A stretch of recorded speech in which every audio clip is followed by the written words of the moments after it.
What's Ian like as a brother? As a brother? Oh. This is, I refer you to the answer I gave earlier.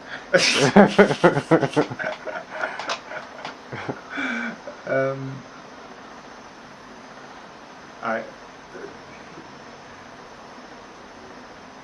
because we didn't grow up together at in our primary age. I never really met him until I was in my teens, and I was in my mid-teens, and he was in his early teens, I guess.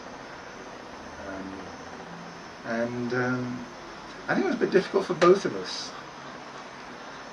I think he left the Caribbean just before 11 plus, and that was a crucial time.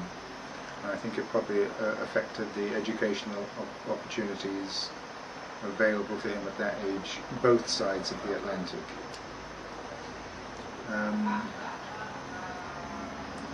It was probably a time when both of us needed our father more than anything else.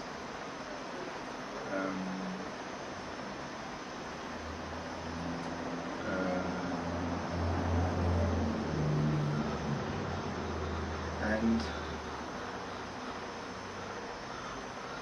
I was suddenly landed with this responsibility of being an older brother, because from about the age of 7 to the age of 14, I grew up as an only child, knowing that I had this brother Ian, who was precocious and supposedly very intelligent,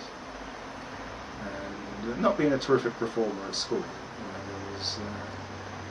It was kind of a mixed blessing.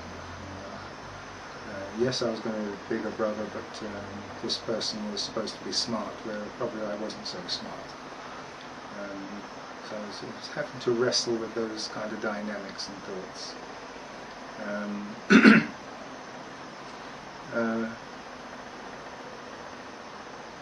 And when I met him, he was a funny-looking character.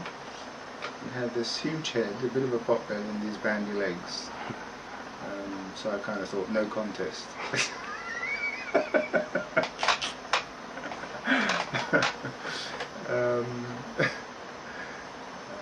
But his wit and his personality and his scheming proved to be quite a match. I think he was struggling very hard against being in England, and England was what I knew. So again, there was that cultural clash almost. He longed for all the things he left behind, and I fought very hard to keep things the way I knew them. But it seldom came to blows.